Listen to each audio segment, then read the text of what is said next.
Hey everybody, tonight's topic is salt. Very important, and like many other areas of health and nutrition, the subject of lots of attention, controversy, and actual misunderstanding.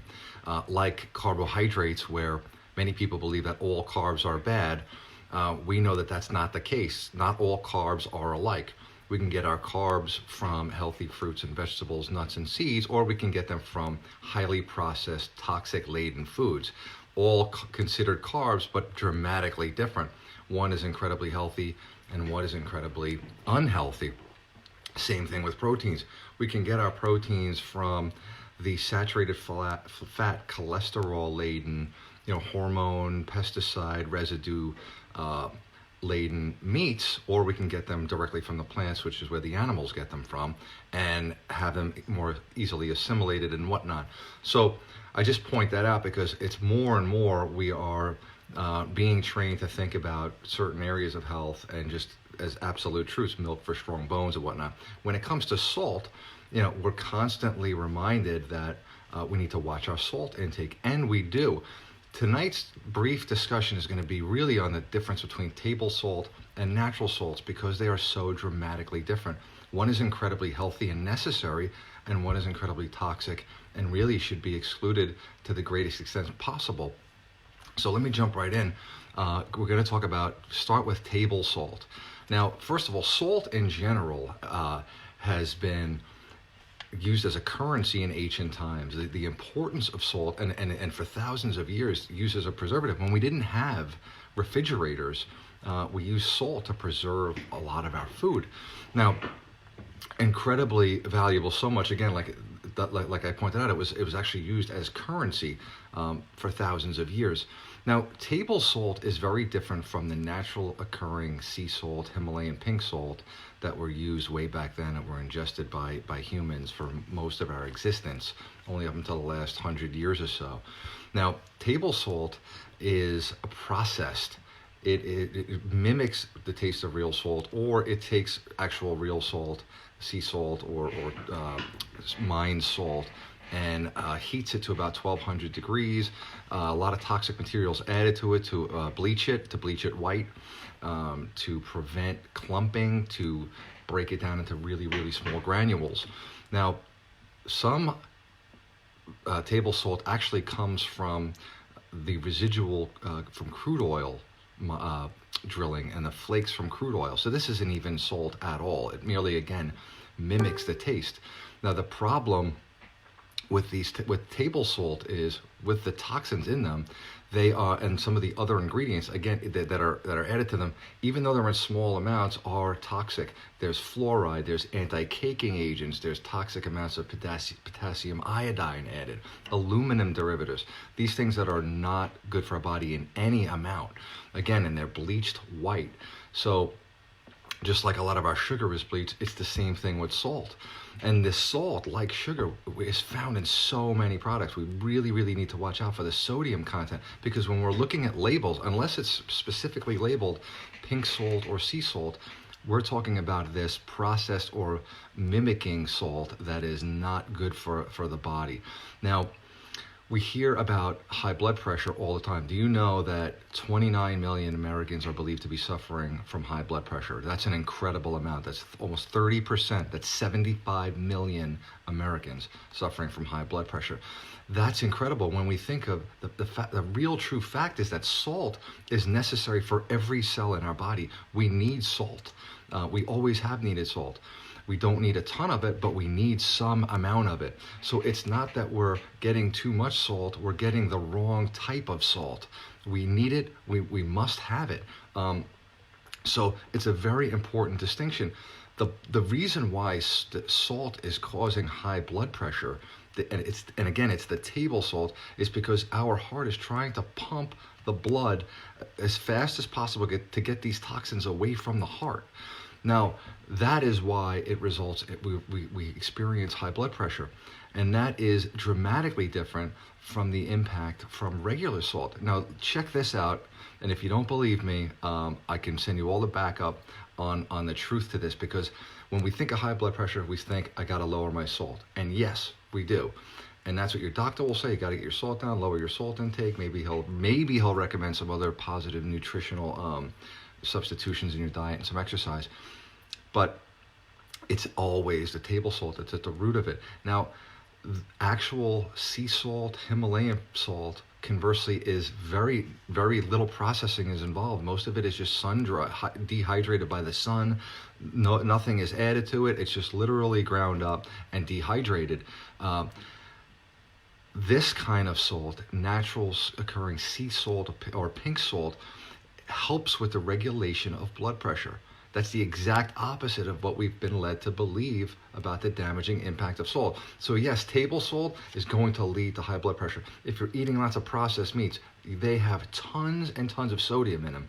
You can reach your daily maximum very quickly, and I'll get to what that is and what's recommended very quickly by eating processed meats. And what do we mean by processed meats? We mean the bacons, the sausages, the hamburger, the chopped meat, this type of stuff, the salamis, the hams, the cold cuts. These are processed meats that are the salamis that are incredibly high. And again, not only the fats and the cholesterol, but the sodium. And again, not the right kind of salt, not the salt that's good for us.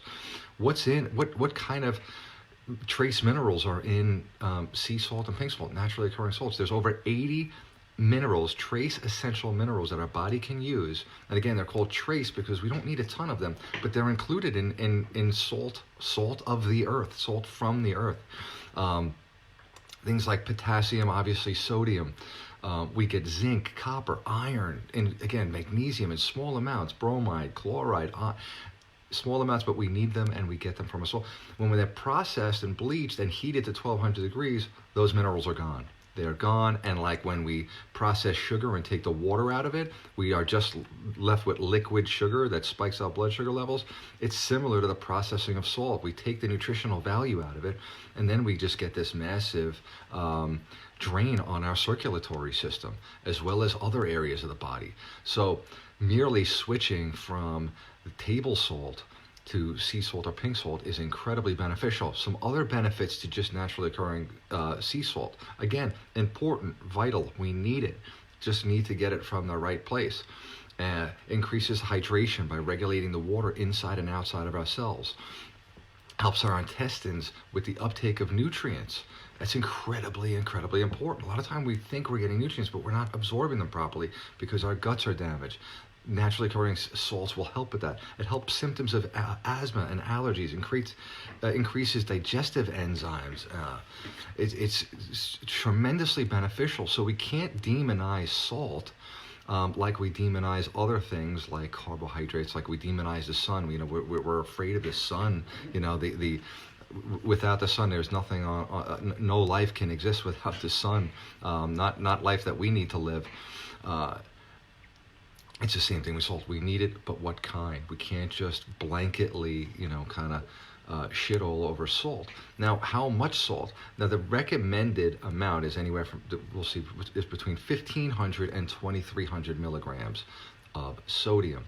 I would say that of the table salt, we would recommend zero amount of that salt. None.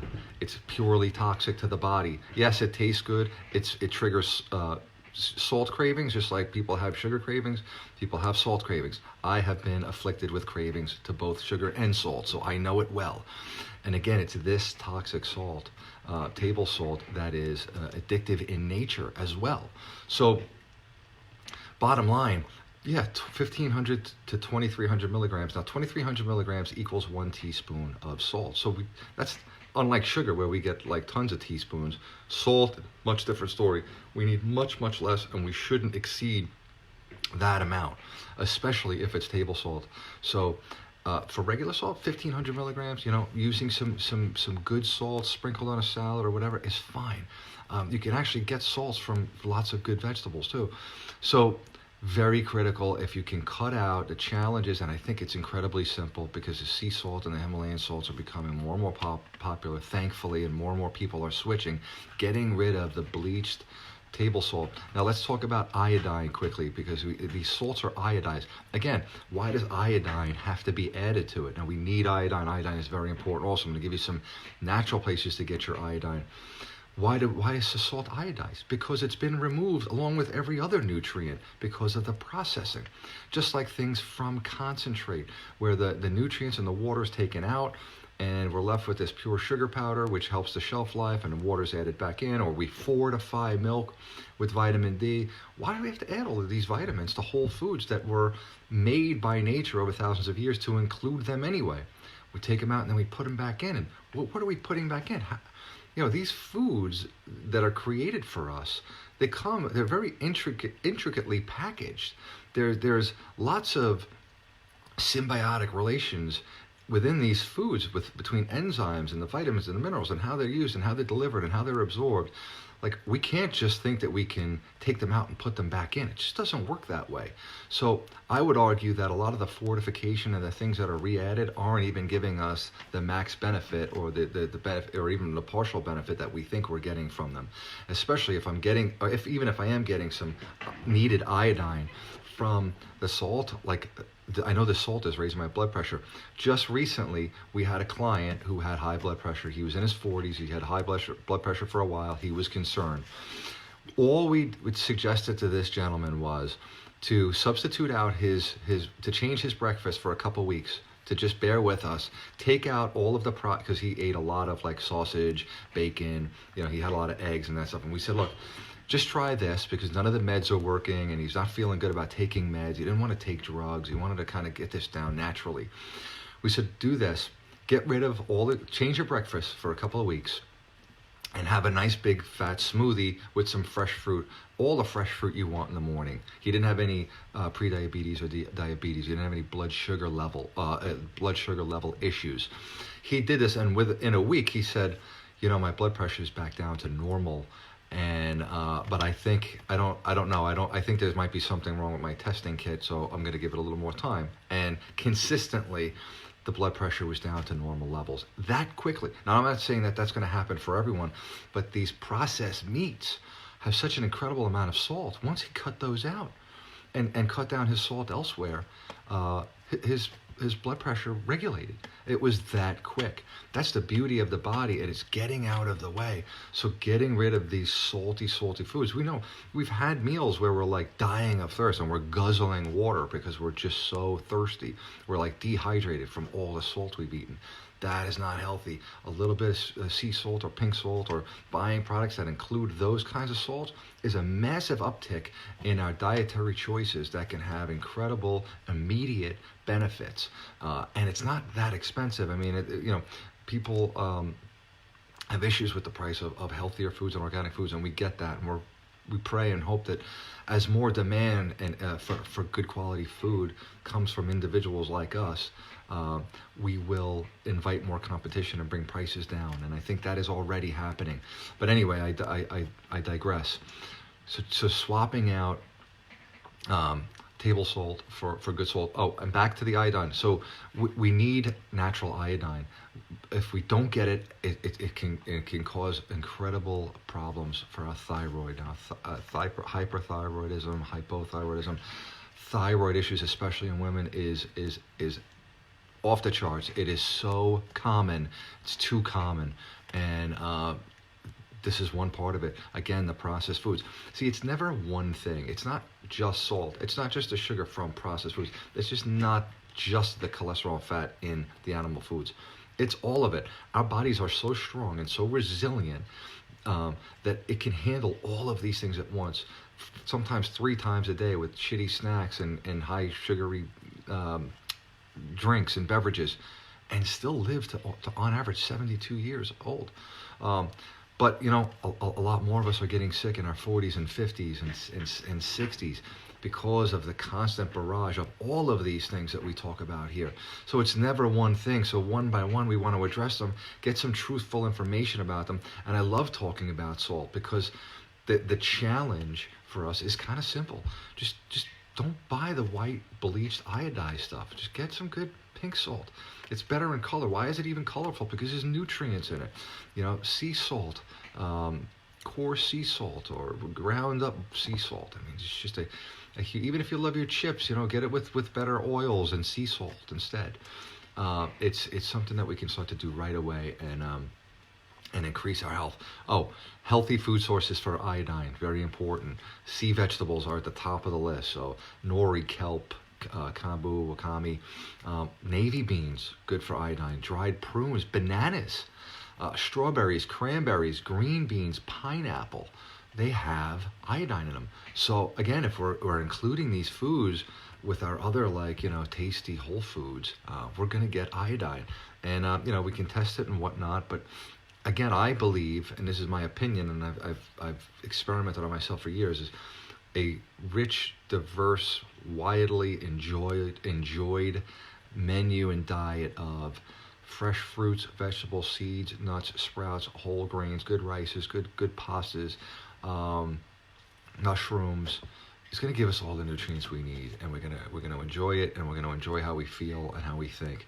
So I think that's everything I want to get to about salt.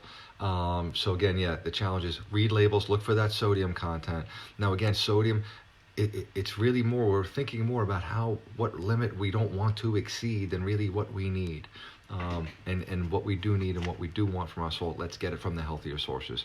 So that's it for today, guys. Have a great night, and we'll be back with more tomorrow.